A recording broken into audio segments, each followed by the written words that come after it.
Bom, essa para você, Claudinho, é sobre equivalência de frações. Então nós vamos agora verificar quais são as frações equivalentes. E onde for equivalente, eu vou colocar verdadeiro. E onde não for equivalente, eu vou colocar falso, certo? Então vamos começar pelas figuras. Aqui eu tenho uma figura circular que ela é dividida em 1, 2, 3, 4, 5, 6 partes. Aí eu pintei 3 partes. Então isso aqui é uma fração, onde a parte que eu pintei será o numerador da fração, será a parte de cima da fração. E o total de partes que eu dividi a figura será o denominador. Então eu tenho 3 partes de 6, certo? Então você vai ter que fazer a simplificação dessa fração, ou seja, qual é o número que divide o de cima e o de baixo ao mesmo tempo? Então o número que divide 3 e 6 é o próprio 3. Se dividir 3 por 3, bem aqui, ó, vai dar 1. Se eu dividir 6 por 3 aqui embaixo, ó, vai dar 2. Então a fração aqui vale 1/2, na verdade. Tá? Eu tenho a metade do inteiro, 1/2. E a outra fração, eu tenho uma bola dividida em 4 partes, onde eu pintei 2 partes. Então a parte que eu pintei é a parte de cima da fração, o numerador. Então eu tenho 2 partes de um total de 4. A parte de baixo é o total de partes que eu dividi a figura. E esses 2/4, se eu dividir a simplificação 2 por 2, dá 1. E 4 por 2 dá 2. Verifique que as frações simplificadas, elas dão o mesmo resultado. Quando as frações na forma ordinária, que é a forma mais simplificada, são iguais, é porque elas são equivalentes, certo? Então elas se equivalem, elas representam a mesma proporção. Ou seja, aqui é a metade, aqui também é a metade. Então aqui é verdadeiro, certo? Na segunda figura eu tenho um círculo dividido em 3 partes, onde eu pintei uma parte. Então sempre a parte pintada é a parte de cima da fração.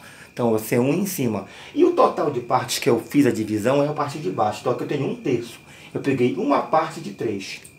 Já aqui eu tenho um círculo dividido em 8 partes, onde eu pintei 4 partes. Então a parte de cima é 4.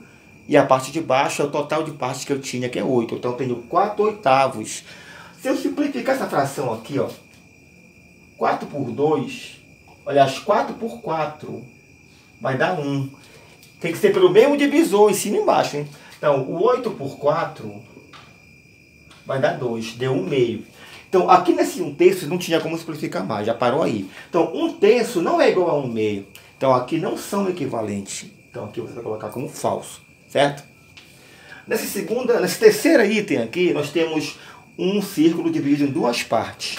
Então eu pintei uma parte, então eu vou ter uma parte de 2. Então a parte de cima é a parte pintada, a parte de baixo é o total de partes. Então eu tenho 1/2, eu tenho a metade de alguma coisa. E aqui eu tenho um círculo dividido em 10 partes, onde eu pintei 5 partes. Então eu vou ter 5 partes pintadas de um total de 10. A fração é 5/10.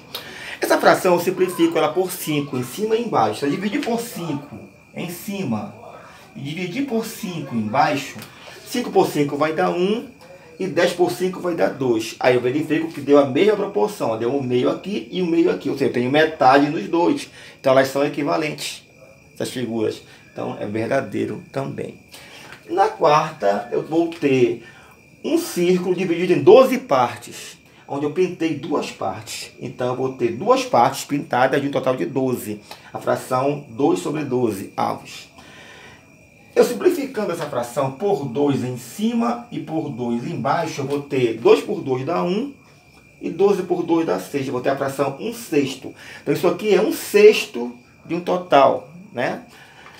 E aqui eu vou ter uma fração que representa um círculo dividido em 6 partes, onde eu pintei uma parte. Então eu vou ter uma parte pintada de total de 6. A fração é 1/6.